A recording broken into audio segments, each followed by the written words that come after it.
Robert, son père était épicier, là. Ben, ils ont subi ça, eux autres, l'expropriation. Des gens qui étaient là. Il était sur Notre-Dame, lui. Ben oui, mais Le ça. boucher, là. Oui, le Chacha, le Oui, boucher. oui. Oui. Lui, c'était pour le Oui.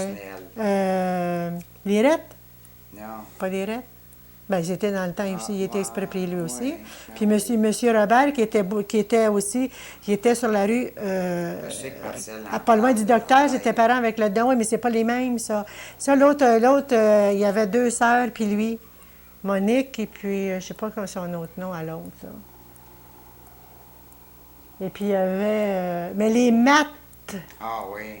sais, les maths, là, on a des, qui c'est qui l'a amené, Mme Matt? Là? C'est la fille Matt était mariée avec un Allard, avec Armand Allard. Tu as connu ça, toi, Armand Allard? Ben, j'en ai connu plusieurs.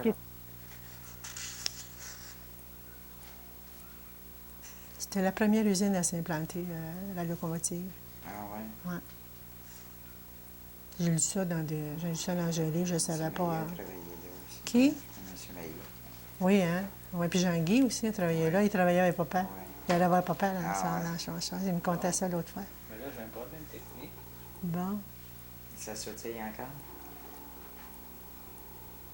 Donc, bon, ben, je suis pas prête pour la caméra. Je casse le Kodak.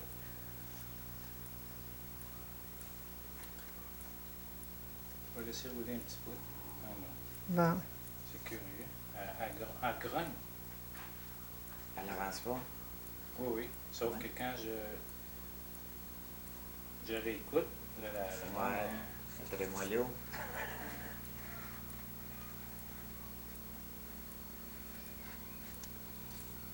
Peut-être trop froid.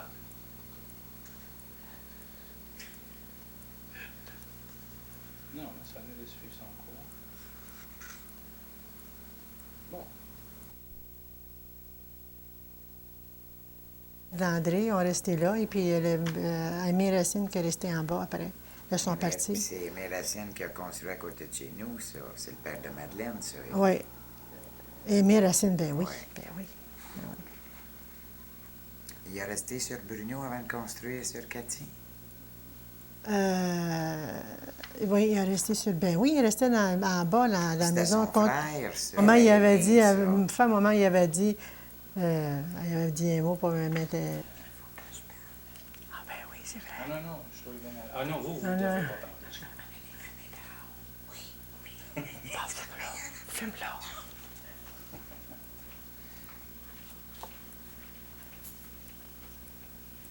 Bon, mais Madame Attenberger, bon, on a dit tantôt, on va commencer. On va Oui, oui. commencer à parler quand vous êtes arrivé, ça a eu. Mes parents sont arrivés. Quand mes Ouais, arrivés, c'est ça. ils ont. À partir de 1900. Oui, c'est ça. OK, fait, parlez-moi de votre père, Eugène Lavallée. Mon père, Eugène Lavallée, c'était un homme qui avançait en âge, naturellement. Il était jeune encore, mais quand même. Et puis, il s'est décidé de s'en venir travailler ici à Locomotive, mais c'était trop loin. C'était trop loin pour... puis il partait tard parce que son travail, c'était d'être ingénieur, chauffeur-ingénieur qui appelait dans le temps. Donc, il s'est amené ici et puis il a dit je vais essayer de me trouver quelque chose, je vais m'approcher de mon travail parce que c'était définitivement trop loin pour travailler toujours, parce qu'il arrivait là-bas chez lui et puis il était transi de froid, tout ça. Là. Donc, il vient pour voir pour une maison sur la rue Bruno avec son père. Son père n'était pas ici, alors je s'amène chez nous pour aller pour voir ça. Et puis, papa, il n'était pas décidé, il ne trouvait pas ça à son goût, puis il demandait quand même assez cher, tu sais. C'était toujours cher. Malgré que c'était la campagne, c'était cher quand même. Donc, il y avait un logement qui faisait leur affaire, puis c'était à louer. Il m'a dit, bien, pourquoi que je verrai après. Alors, définitivement, il s'est intégré au 32 Bruno. Dans le temps, c'était le 32 qui était le 348 après. Et puis, c'est-à-dire que là, ben, la locomotive lui a dit, M. Lavallée, si vous voulez, on va vous payer des études pour aller à l'université pour faire ça. Donc, papa, ben, il était accepté parce que c'était quand même un homme qui était, tu sais, on pouvait avoir confiance avec lui, tout ça. Donc, il a fait ses 3 ans d'études et puis à chaque année, il fallait qu'il passe des tests pour voir si c'était toujours correct parce qu'il y avait toujours du renouveau qui se faisait. Parce qu'au début, c'était avec le bois, le charbon, mais après ça, c'était autre chose. Alors, ils ont décidé de déménager, de s'en venir ici sur la rue Bruno. Et puis là, bien, il y a toutes sortes d'aventures, naturellement, qui leur sont arrivées. Et puis, ma mère n'aimait pas trop ça. Parce que déjà, dans ce temps-là, il y avait la River Cold, et puis ça faisait quand même de la poussière. Parlez-moi de... La River Cold. Disons que la River Cold, c'est les gens de la rue Bruno, tout le monde travaillait là. Ils ne pouvaient pas se plaindre tellement de la poussière, parce que les gens travaillaient tous là. Ben, il y avait le déchargement du charbon, et puis c'était emmené sur des... puis là, c'était envoyé... Moi, ce que je me souviens, c'était envoyé dans des trucs là, par des convois. Puis là, ça se défaisait, puis ça allait par le bas. Et puis là, ça s'amoncelait, ça, on disait des tas de charbon, des amoncellements de charbon. Et puis c'est dans ça qu'ils travaillaient. Donc, ben lui, pas mon père, mais mes frères ont travaillé là-dedans par après. Donc, ils sont dit, ma mère ne voulait pas rester, mais ils ont décidé de rester toujours parce que les enfants étaient bien, c'était la campagne, il y avait un petit lopin de terre. Parce que les gens, à ce moment-là, ils ont dit, Monsieur Lavallée, on va vous donner un morceau de terre. Parce qu'il n'y avait rien, absolument rien. Nous autres, il y avait dans la rue Cassé, il y avait seulement une rue au coin de la rue, puis 2 rues sur la rue Belle-Rive. Et puis, après ça, il y avait à peu près 22 rues, je pense, 22 maisons. Et puis là, ben c'est ça, ils ont continué à habiter là-dedans. Et puis, ben, ça, c'est en 1921 qu'ils sont arrivés. Et puis, ils ont resté là. Et puis, il y a eu, naturellement, il y avait toutes sortes de choses parce que les gens, là, il y a eu aussi la crise qui est arrivée en 28. Et puis, il y a eu une inondation qui est arrivée aussi en 28. Donc, à ce moment-là, là, ça a été pas facile parce qu'il y a eu la crise qui est arrivée avec ça. Mais comme il y avait tous des petits lapins de terre, nous, on avait des poules, on avait des pigeons, donc on avait les œufs qui compensaient. Et puis, je sais que mon père avait une ligne dormante. Puis il n'était pas juste lui qui avait ça parce que le monde, il fallait qu'il se nourrisse, là. Il n'y avait pas le choix. Il n'était pas riche, là. C'était secours direct et tout. Donc, parlez-moi du fleuve qui a été bien utile pour les gens pendant cette période-là. Oui. Disons que le fleuve, c'était une période de survie pour nous. Parce que mon père, le matin, il arrivait de son travail, parce qu'il travaillait la nuit, il arrivait de son travail, il allait chercher, il partait avec son embarcation, parce que c'était à rame dans le temps, il n'y avait pas c'était pas motorisé. Il traversait de l'autre côté, puis il allait chercher. Il y avait des anguilles, il y avait des dorés, il y avait des brochets, il y avait des barbottes, il y en avait moins. Mais c'était plutôt, il y avait des escargots, les gros, des esturgeons, ce qu'on appelle, là. Et puis ça, bien, ça donnait aussi du caviar, parce que les œufs de ça, ils faisaient du caviar avec ça. Donc, on était alimentés comme ça. Et puis ensuite de ça, bien, c'était le temps des grenouilles, quand c'était la chasse des grenouilles, bien là, il allait aux grenouilles. Et puis, mais ça, c'était un petit peu plus tard, parce que ça, je me souviens, par exemple, mon frère, il allait à la chasse aux grenouilles, il allait aussi la chasse au canard. Il y avait des choses, là, des caches, puis il allait au canard. Et puis ça, bien, ça apportait encore des choses aussi à manger. Il y avait des petites genres de sarcelles, je pense aussi, qu'il y avait à ce moment-là. Donc, c'était notre survie à beaucoup de gens. Puis, en plus de ça, ça n'a pas été juste la survie pour le manger, c'était la survie pour le chauffage. Il y avait des billes de bois qui descendaient, des grosses billes de bois qui n'étaient pas arrêtées. Et puis, bon, bien, là, ils allaient chercher ça, des hommes, plusieurs ensemble. Ils allaient et puis ils montaient les bio. Et puis après ça, c'était la découpe de bois. Puis ça, chez nous, ça se faisait dans notre cour. Je me souviens parce que moi, je ne pouvais pas aller au bord de l'eau, là, c'était défendu. Et puis là, ça s'amenait, là, il y en a qui faisaient leur coupage de bois. Puis après ça, bien, c'était fendre le bois, puis mettre ça, puis là, ils séparaient ça, les gens. Donc, il y avait beaucoup de choses qui se faisaient comme ça en compagnie. Et puis les voisins du haut, nous autres, je sais, puis il y en avait d'autres aussi qui faisaient la même chose que nous, tout dépendant du travail qu'ils pouvaient avoir à ce moment-là. Et puis c'était un petit peu ça. Puis après ça, bien, c'est sûr que pendant ce temps-là, tous les gens ont connu ça, là, en fait. Que ce soit dans le village de Longue-Pointe, ils allaient aussi dans ces choses-là. Il n'y avait pas seulement que nous qui allaient. Mais il y avait beaucoup d'échanges qui se faisaient, parce qu'il y en a qui avaient des pommiers, il y en a qui avaient des poiriers, des fraises ou des choses, puis les gens s'échangeaient, puis ils faisaient pas juste des tartes, ils faisaient des conserves aussi avec ça. Puis avec les jardins, c'est la même chose, avec les haricots, avec les tomates surtout, avec des betteraves, avec les carottes, ça se faisait, ça. Puis à un moment donné, un petit peu plus tard, bien là, ils le faisaient pas eux-mêmes, ils le faisaient faire par des gens qui faisaient la cannerie, là. Ça s'est fait aussi comme ça. Est-ce qu'il y avait une cannerie près de... Non, la cannerie qu'il y avait, c'était peut-être dans les années 40, je dirais, là. Parce que la cannerie, c'était un monsieur qui avait ça sur la rue... voyons... La rue Mercier. Et puis, Mercier puis La Fontaine, je pense, dans ces coins-là. Et puis là, bien, les gens emportaient leurs choses, et puis là, ils faisaient leur canage, puis allaient chercher leur canage. Puis c'était moins de travail, là, parce que toutes les confitures qui se faisaient, puis tout ça, moi, je me rappelle de ça. Je me rappelle bien, là. Ma sœur elle avait 10 ans de plus que moi, donc elle aidait beaucoup à ça. Hein. Moi, j'étais la petite, là, la petite tannante. OK. Le fleuve, ça a beaucoup aidé les gens au niveau de la pêche, de la chasse, les jardins, les espaces, le chauffage. Oui. Mais c'était aussi un lieu de loisirs en été puis en hiver. Oui. Oui. Ça, les lieux de loisirs en été, c'était les gens, comme nous, on était isolés de la paroisse parce que nous autres, on disait des fois, on reste au 3e rang. Parce qu'il y avait la rue Saint-Malo, Boucherville puis Bruno. Donc, à ce moment-là, tu sais, on était complètement... On a toujours été isolés. Et puis, les gens, on allait à l'école, puis c'était loin pour nous. Je me rappelle, moi, là, je dînais à l'école parce que c'était trop loin. Et puis, à ce moment-là, c'est sûr que nos grands frères, les parents, ils nous faisaient des patinoires. Même chez nous, on avait un croquet, puis on avait une petite patinoire, la grandeur du croquet, puis on pouvait aller s'amuser, patiner là-dessus. Moi, je me rappelle, j'avais des patins, je rentrais, mes souliers avaient dans des patins. Et puis, j'allais patiner, puis je patinais sur les bottines tellement que ça ne faisait pas, là. Mais je faisais ça pareil, puis je m'en contentais parce qu'il n'y avait pas d'autre chose. Fait que vers l'âge des 8 ans, là, j'ai eu des bons patins. Là, je te dis que je patinais, là.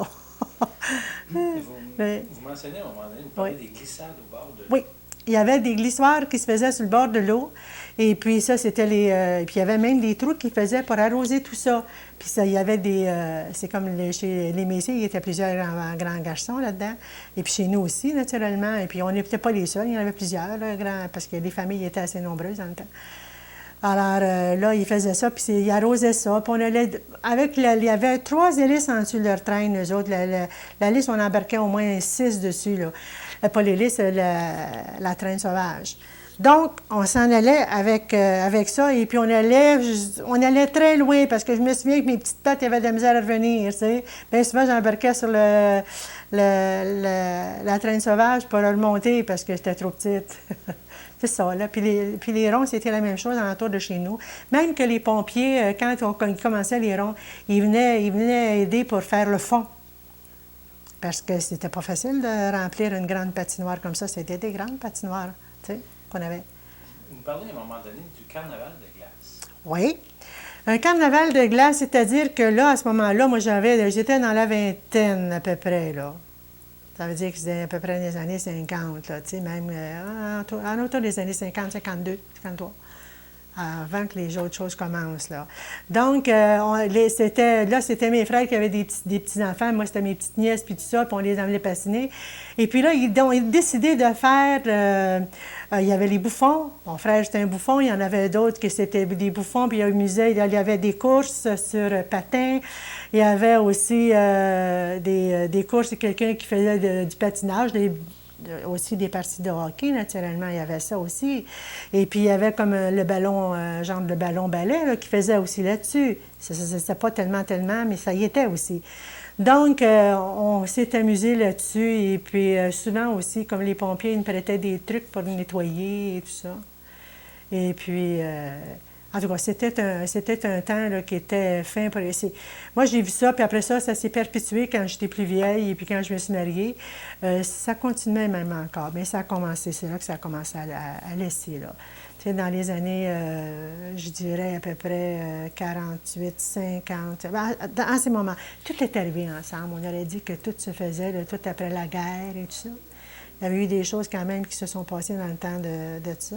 Moi, j'avais des frères qui étaient là-dedans aussi. Là. C'était pas bon. En tout cas, ça passait par là, comme tout le monde, oui. On va revenir oui. aux activités oui. de loisirs au bord de l'eau, mais oui. en été. Ah, bien, en été, dans le temps, il y avait des... les gens allaient à la pêche sur ce côté-là, ici, chez nous. Puis on avait ce qu'on appelait le quai des Sœurs, qui avait le... Bien, je pense que je ne l'ai peut-être pas parlé, mais là, ça me revient à l'idée. Il y avait le quai des Sœurs, qui était la conciergerie qu'on appelle, juste où il y avait les Sœurs de la Providence.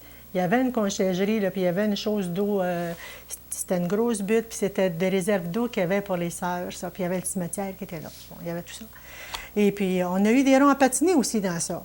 Puis, bien, là, je reviens sur l'eau, on allait sur le quai, puis on allait pêcher. J'allais des fois avec ma sœur, puis avec des copains, là, qu'il y avait.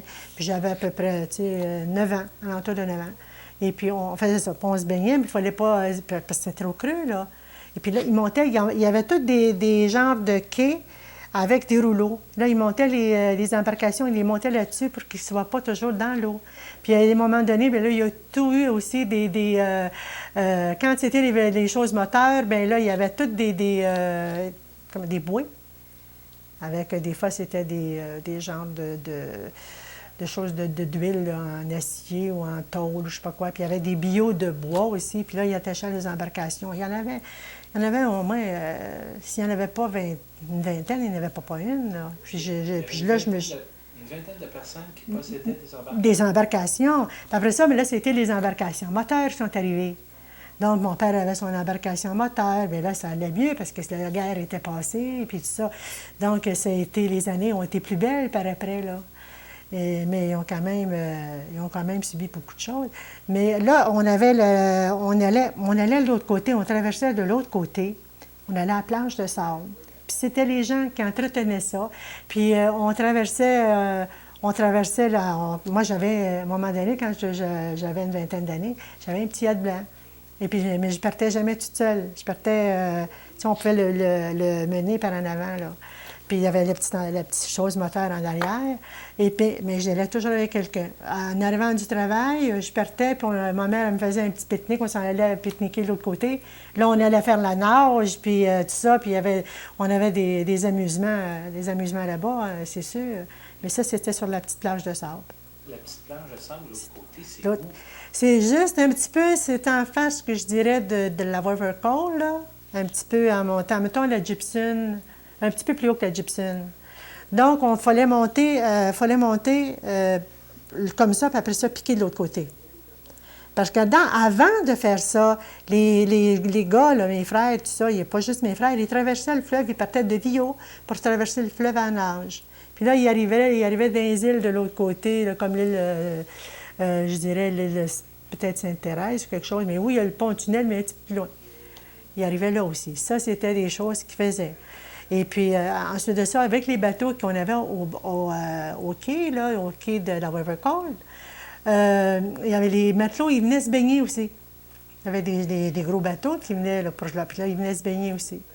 Et ça, c'était les choses. Puis ensuite de ça, bien, on jouait, nous autres, on appelait ça jouer au moineau. C'était des manches de bois qu'on avait, puis ils faisaient pointu des deux bouts, des manches de bois de mop ou de balai ou des choses comme ça.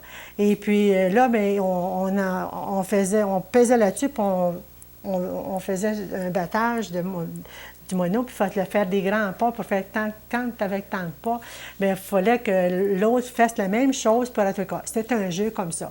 Il y avait les jeux aussi, ça jouait au baseball. On a eu un tennis aussi dans les années 50, on a eu un tennis.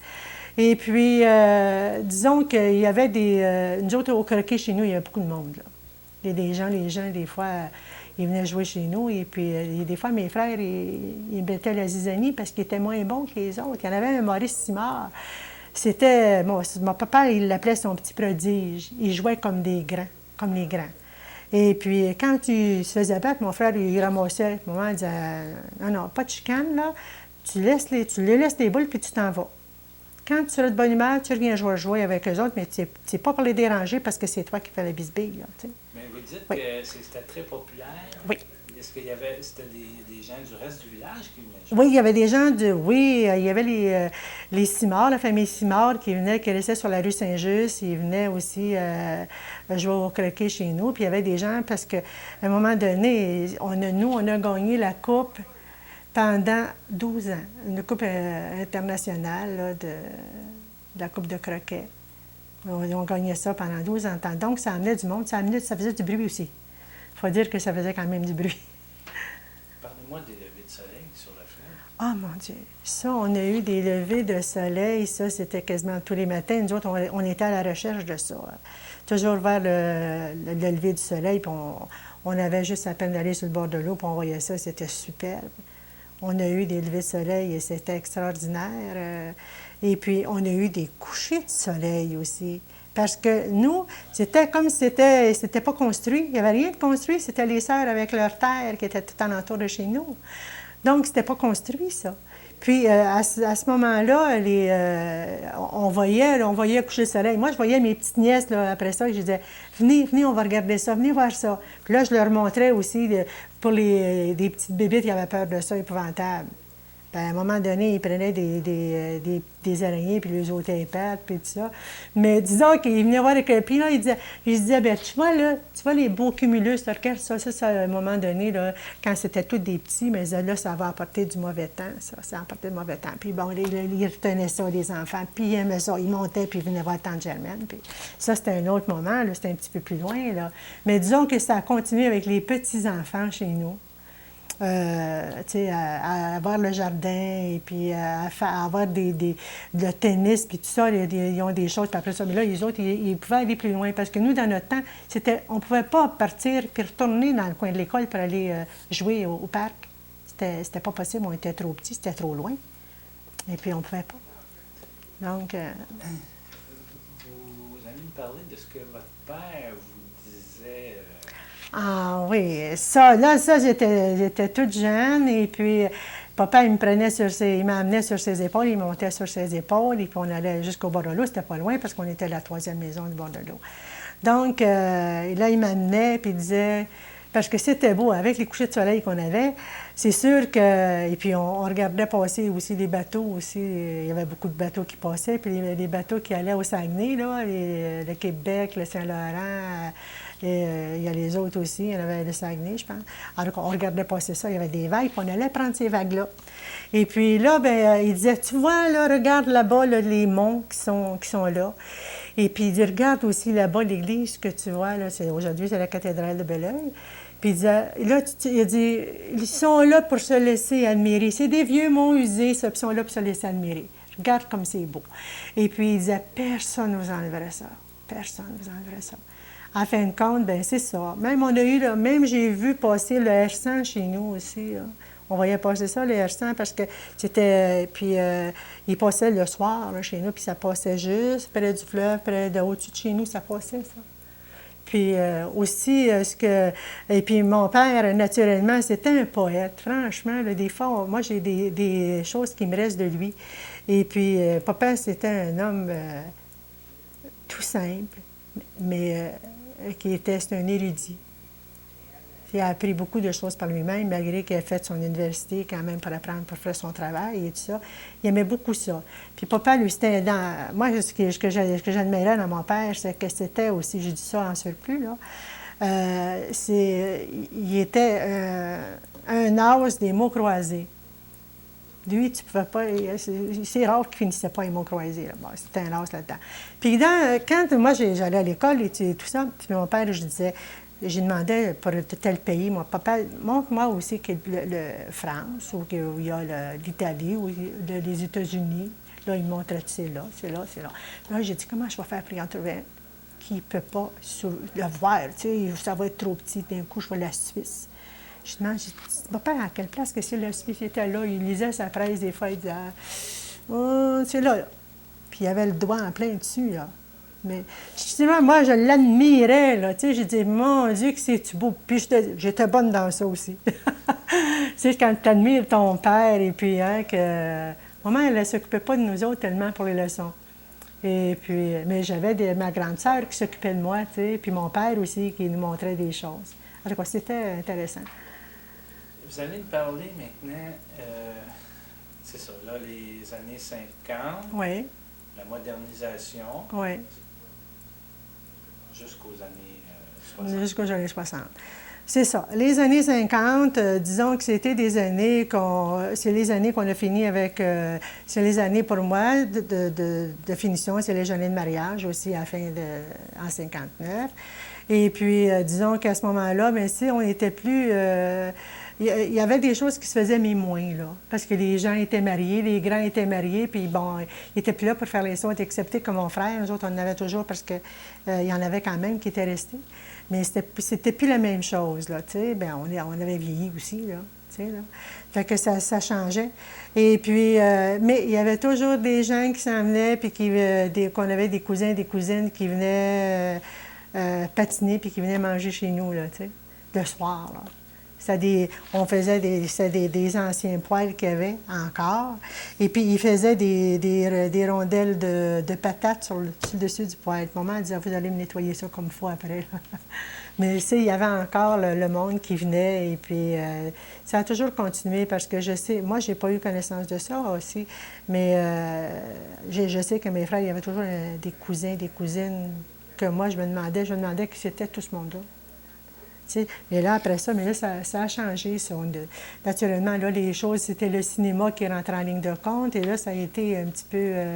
c'était un peu différent. Et puis là, c'est sûr qu'avec le modernisme qui s'est envenu, bien sûr que là, bien, il parlait de faire la canalisation du Saint-Laurent dans les années 60. Et puis c'est là que nos embarcations qui nous ont coupé ça complètement avec la canalisation du Saint-Laurent et puis le droit. Puis c'était après que le quai de chez nous, c'est arrivé. Là, ça a fait... Là, les gens se sont révoltés et tout ça, puis on dit que ça n'avait pas de sens parce que là, on était rendus... Ils nous ont rempli ça avec de l'incinération, des restants d'incinération. Donc, la senteur que ça apportait, là, c'était pas trop bon, hein? Et puis, je sais que Mme Michaud, elle avait sa maison près de l'eau, et puis là, il y a les rats qui arrivaient chez elle, là, pas loin de chez elle, tu sais. L'autre était un petit peu plus loin, mais ça n'a pas été joyeux hein, à ces moments-là. Là. Puis là, oui. Ce que vous dites, c'est ça, c'est que ça, c'est l'arrivée du port de Oui. Montréal qui s'agrandissait. Oui, bien là, oui, là, il était en train de préparer ça. Donc, il leur avait dit, pourquoi? Parce que là, il préparait les îles pour faire les îles là, du fameux, un jour, quand il viendra, l'expo. Et puis, là, ils ont dit, mettez-nous des choses comme ça. Là, ils ont mis des choses. Mais n'empêche que ça fait pas tellement d'années qu'on a eu des gaz qui sont échappés. Ils ont été obligés de faire des trous parce que ça faisait comme des genres d'explosion. Puis ils ont été obligés de faire des trous dans ça. Puis ça fait pas tellement d'années. Je ne pourrais pas dire au juste combien, mais ça fait pas tellement d'années. Donc, ça, c'est encore ça qui s'est emporté des trous avec cette histoire-là. Et puis, ça, bien là, c'est là que ça a commencé. Et puis, je dirais, moi, que là, ce qui était dur aussi, c'est pour l'expropriation des maisons qui ont eu lieu, pour le tunnel, démolir l'église et tout ça. Puis ça, là, on était encore plus éloignés. On était encore à l'autre bout du... Puis quand il y a des listes électorales, à un moment donné, bon, là, on était séparés, nous autres, parce que là, à partir de Boucherville, c'était d'une autre place. Puis nous, toutes nos attaches étaient toutes là. Il n'y avait rien. On avait une épicerie du coin, puis c'était l'épicerie qu'il y avait là, bien, tu sais, à un moment donné, bien, des fois, c'est peut-être un petit peu plus cher, mais on achetait tout là. Puis là, quand ça a parti, ça, cette épicerie-là, après ça, là, tu sais, tu es obligé d'aller chez Steinberg, tu es obligé d'aller partout. Si tu n'as pas d'auto, on n'avait pas d'auto, là, nous autres, là. On a eu un auto après, quand je me suis mariée, tout ça, on s'est acheté un auto. On n'avait pas d'auto. Donc, mon père n'a jamais eu d'auto non plus. Donc, lui, il ne savait pas conduire. Et puis, bon, il n'y avait pas, pour son travail, c'était pas loin, c'était pas tellement important. Parlez-moi donc, vous avez été extérieur, oui et non. Vous avez vu disparaître l'église. Oui. Mais vous avez été témoin aussi Oui, j'ai vu des démolitions des autres maisons. Bien sûr que j'ai vu ça. Moi, quand l'église s'est démolie, surtout, on était là et puis les gens, ils ne faisaient pas juste avoir de la peine, à chaudes larmes, de pleurer. Moi, j'ai vu ça. Et puis, tu sais, quand tu dis, t'as le clocher qui s'en va. Puis moi, je regardais ça de chez moi. Je pouvais voir démolir l'église avec mes lunettes d'approche. Puis je voyais tomber ça. Ça faisait mal. Ça faisait mal. Et puis, je me souviens que ma mère, elle, a dit... Puis je disais ça, j'ai dit, tu vois, maman, moi, je suis venue au monde, j'ai été baptisée là, j'ai fait ma première communion, ma confirmation, mon mariage, tout ça. J'ai dit, bien, je ne serai pas enterrée là. Tu sais? Fait que, tu sais, maman, ben, elle dit, écoute, c'est peut-être une bonne chose pour toi, tu sais, parce que, tu sais, je faisais des folies un petit peu là-dessus aussi. Mais il reste que c'est toute une vie. Je suis comme moi, que je suis née là, et puis je suis jamais partie de chez moi. Là, je pars, puis je m'en viens ici. Ça veut dire que ça prend 69 ans avant que tu déménages de ta maison, que tu n'es jamais parti de là. Puis... Oui. Avez-vous l'impression, ce que vous avez ressenti en étant obligé de quitter votre lieu de naissance et tout, de ressentir un peu la même chose que les gens ressentaient à l'époque quand ils ont été obligés d'abandonner leur maison pour le tunnel? Ça, j'en sais rien. J'imagine que les gens ont dû avoir beaucoup, beaucoup de difficultés. Mais moi, en n'ayant pas d'enfant, ça dérange, ça perturbe moins mes choses. On est les deux ensemble. Disons que je ne peux pas penser comme des gens qui ont des enfants et puis qu'ils sont attachés. Moi, je suis attachée là parce que je ne connaissais pas, je n'ai jamais déménagé. C'est peu dire, mais c'est ça. Mais je me dis, je me conditionne pour pas que ça me fasse mal. Parce que je me suis conditionnée comme ça, puis je suis venue ici plusieurs fois avant de trouver le logement que j'aimais. Et puis, je ne me tenais pas. Je disais, je vais aller voir. Je suis allée voir ailleurs. Je suis allée voir des condos. Je suis allée voir tout un tas de choses, tu sais, pour voir. Puis, naturellement, mon mari, on avait tellement mis de temps sur notre terrain parce qu'on a participé à des concours puis on a gagné pour l'aménagement de terrain, terrasse et jardin. Et puis, on aimait tellement ça. Puis là, les gens du coin, il y en avait un, surtout, il y avait M. Libersan qui s'en venait chez nous, puis il disait, « Oh, je m'en viens dans mon petit paradis. » Puis il s'en venait, puis il venait nous jaser. Il restait à peu près 1 heure, il repartait. Tu sais, tu étais rendu là, dans les 78 ans, à peu près. Là. Fait que c'était ici quand tu veux laisser, puis il avait sa maison, lui aussi, là-bas. Là. Donc, c'était un dur couple, lui, parce qu'il pleurait tout le temps. Puis ça nous faisait de quoi? Parce que je disais, tu sais, il était tellement bien, puis il avait une belle petite maison, puis il avait tellement un beau terrain bien aménagé, lui aussi. C'était super beau, son terrain. Il était moins grand, mais il était super beau. Si vous voulez, on va revenir Oui. au début des années 60. Comment c'est, selon vos connaissances Oui. à vous, comment ça a commencé ça, auprès des gens, la préparation pour le tunnel? Ils ont dû commencer à en parler avant de démolir les maisons. Ils n'ont pas démoli ça non. le lendemain matin. Bien, ils ont pris d'abord, ben non, parce que là, quand ils ont parlé de ça, c'était pour faire le tunnel en but de l'expo aussi. Ça donnait quand même une bonne partance pour faire ça.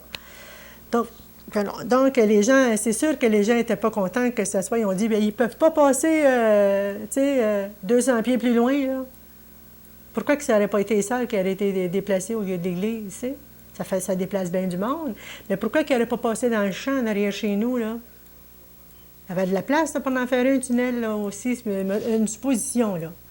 Pourquoi démolir l'église qu'on aimait tant, puis qui était si belle, avec des orgues casavants là-dedans et tout ça, puis bon. C'est sûr que les gens, moi, à ce moment-là, quand ça a été démoli, c'est sûr que j'avais plus les mêmes choses que quand j'étais plus jeune, là. Et puis, tu sais, on avait moins d'affinité aussi avec les gens, parce que là, on allait pas à l'école, on travaillait, nos amitiés, ça avait changé, ça s'était élargi ailleurs et tout ça. Et puis, j'ai pas la même vision de ce qui s'est passé là que là, par exemple. Mais disons que j'ai dit, je prends ça, j'ai dit, moi, je verse pas une lame, je verse pas une lame, j'en ai pas versé une lame non plus. Mais à l'époque, les gens. Est-ce que vous avez été, à part l'Église, à part Oui. la démolition de Oui. l'Église, est-ce que vous avez été témoin de démolition de maisons, par exemple, ou d'autres personnes qui... Parce qu'il y a eu la rue, les rues Boucherville, Oui. je sais pas combien de rues, là, Ben 3, 4 oui, rues, ça oui. Ben oui, j'ai eu connaissance de ça, certainement que j'ai eu connaissance de ça. C'est bien sûr, quand on a vu étudier la petite rue Saint-Malo, là, puis tu avais comme le tennis qui était là, tu avais le jeu de croquet, tu avais des loisirs qui étaient là quand même, là. Et puis, ensuite de ça, c'est sûr que là, ben là, les sœurs, ils restaient là quand même. Mais disons que c'était plus vivable pour ces sœurs, pour les sœurs, là. Et puis, il y avait beaucoup de réparations à faire là-dedans, même qui ont fait des maisons pour recevoir des gens qui venaient de d'autres pays, qui sont installés là à un moment donné. Mais ça, j'ai pas suivi ça. Tu sais, il y en a peut-être qui ont suivi ça plus que moi, là, ceux qui étaient plus près de moi. C'est comme je pense à Mme Chartrand, qui est Alice Rivet. Elle, probablement qu'elle aurait sûrement des choses à raconter de ça, parce qu'elle crescait dans la vieille maison des Chartrands, là, elle mariait un Chartrand. Donc, elle aurait certainement... Et puis, je pense que je l'ai mis... Ouais, je l'ai mis. On voit tout ça. Ah oui, ça va être coupé. Mais je pense qu'ils auraient beaucoup de choses à dire. Puis je ne l'ai pas rejoint, là, cette dame-là. Là. Bon, on va en parler. En tout cas, c'est ça. Fait que donc, pour cette époque-là, Oui. la démolition, Oui. le tunnel, ce que vous retenez surtout, c'est surtout la réaction des gens vis-à-vis de la perte de leur église. Oui, la perte de l'Église. Et puis nous, c'est... Disons que quand ils ont choisi, puis là, c'était le choix de l'Église, où on la place, cette Église-là. Il y avait des plus hauts aussi, il y avait des terrains qui étaient plus hauts. Puis là, bien, il y en avait qui disaient « Ah, ça va être trop loin pour nous, ça n'a pas de sens, ceci, puis c'est ça. » Là, bon, mais il y a eu beaucoup de choses. Parce que, naturellement, on allait à l'église, nous autres, on allait à la face de Catélie, il y avait l'école, là. Je pense que c'était Saint-François d'Assise qui l'appelait aussi. Donc, il y avait la messe qui se disait là. Il y avait la messe qui se disait au centre d'achat, c'est la rue Notre-Dame, là, contre le métro. Il y avait une messe, la messe se disait là. À part de ça, bien là, on allait, nous, ça veut dire qu'on allait à Saint-Donat, on allait à Sainte-Louise-Marie-Lac, on allait à Saint-Bernard avec ma mère, là. Tu sais, on disait, bon, on s'en va. Puis là, de temps en temps, on allait là aussi. Et puis, ça nous a pas mal déboussolés. Comme maman aussi, elle était là depuis 1921. Donc, pour elle, c'était presque toute sa vie, là. Parce qu'elle était pas tellement vieille quand elle est arrivée là. Donc, ça, c'était dur dans ce sens-là. Là. Pour nous, là, c'était dur parce qu'on a vécu ça. Là. On ne savait pas où aller se brancher pour aller à la messe. Et puis, ça n'a pas été fait. On allait à l'oratoire Saint-Joseph. Je disais à un moment, on va-tu aller faire ici, pas loin, là, chez les pères, ici, là, et à Petite-Chapelle. On y allait tout partout. Alors, c'était... là, on était déracinés de notre Église aussi. Puis c'est après ça, mais quand l'Église s'est faite, tout ça, et puis... C'est pour ça que le baptême, là je reviens là-dessus, bon, c'est une chose de ça, là. Et puis je dis, c'est des dernières qu'il y a eu là-bas à l'Église, parce que ça s'est démoli par après, en 61, 62. Ouais. Moi, c'est ça. Donc, là, c'est encore du but en blanc là, que je compte, là. Et puis c'est à peu près ça. Disons que c'était difficile, mais bien, c'est sûr que quand on ne s'y but pas directement, mais c'était difficile d'être séparé des gens. Bien difficile. Isolé. Oui, on était isolés, encore une fois isolés. Et puis là, mais là, c'est encore une fois, là, c'est plus qu'isolé, là, c'est déraciné. Je ne sais pas ce que ça apportera, là, ça. On ne sait pas encore. Mais disons qu'après ça, bien là, la continuité s'est faite dans un sens que là, bien, c'était des démarches pour autre chose, parce que là, on n'en pouvait plus, là, on n'en peut plus. On dit, bien, ça n'a pas de sens de continuer comme ça. Puis là, ça s'est amené à l'expropriation pour nous. Ce qui finalement est une bonne chose. Oui, parce que moi, je me dis que la petite maison qu'on avait était quand même, c'était une petite maison qui était très bien entretenue, rénovée, tout ça, là. Bon. Puis le terrain, c'était bien. On avait bien de la joie là-dedans, tu sais. Puis ça causait de la joie à beaucoup de monde aussi qui regardait ça. Puis on en était conscient, puis on aimait ça. Mais là, tu dis, là, tu t'en vas et tout ça, puis tu dis, bon, Moi, je me suis dit à un moment donné, bon, là, on l'a eu tout ça, là. C'est passé. Mais quand tu parles, je dis, mais comment tu vas vendre ça, ta maison? Parce que là, nous autres, là, il n'était pas question de vendre une maison. Tu sais, à un moment donné, tu dis, par exemple, les locataires, ils nous disent, ben, vous autres, vous en foutez ou n'importe, parce que, on s'en fout pas. Parce que nous, on aurait pu vendre à perte. Mais on n'aurait pas eu le montant. Un montant qui nous aurait aidé, et puis qu'on aurait dit, bien, tu sais, on ne perd rien, là. Parce que nous autres, c'est sûr qu'on avait la maison, on avait le terrain qui nous amenait une grosse compensation.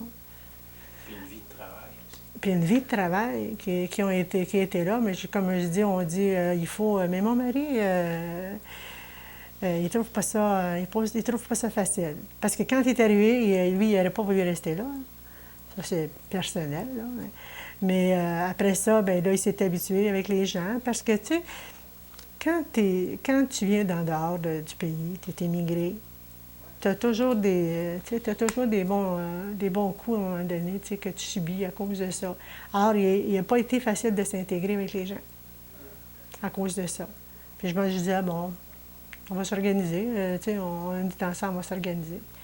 Et puis, tu sais, avec le temps, bien là, ça s'est placé, puis bon, ça a fonctionné, puis là, bien, tout le rassemblement qu'il y a eu et tout ça, pour lui, ça a apporté plus de... avec les gens et tout ça, plus de, tu sais, comprendre mieux que c'est pas tout le monde qui sont pareils, c'est pas tout le monde qui sont des voyous, tu sais. Alors, tu as des bonnes choses qui t'arrivent, puis il y en est conscient aujourd'hui. C'est passé. Mais on est quand même content mais c'est pas fini, c'est pas terminé quand même, là. Mais c'est rien, c'est sur le bon côté. Madame Meillet, elle va vous en discuter de Oui, ça. Je pense que là, c'est moi là, qui va lâcher, là. Hein? Oui, on a fait pas mal le tour. Bien, c'était, disons que c'était à peu Bonne près histoire, là, puis j'étais en admiration avec elle, tu sais. Et puis ça, on a eu des On dire... essaie pas de dire que c'était pas la crise. C'est dans la crise. En tous les cas, moi, quand je devais avoir à peu près 6 ans, ça veut dire en 36, ça. Là, j'allais chercher à la station de pompiers, on montait au 2e, puis je donnais le billet, puis il me remettait ça pour Madame Delorme. Ça avait l'air que c'était nous autres qui avaient du secours direct, mais on n'en avait pas. Puis j'allais y porter ça, puis elle voulait me donner un biscuit. Je disais, non, maman, elle ne veut pas que je prenne des biscuits. Elle ne veut pas que je prenne... Elle dit, si tu fais une commission, tu le fais gratuitement, tu ne prends pas rien. On était habitués comme ça. Fait que moi, de prendre des choses, c'était pas facile d'apprendre quelque chose. Parce que c'était pas conforme. Si tu rends service, tu ne veux pas avoir un type, tu sais. Bien sûr. À un moment donné, en tout cas, c'est des choses comme ça. En tout cas, s'il y a d'autres choses, bien là, je ne sais pas.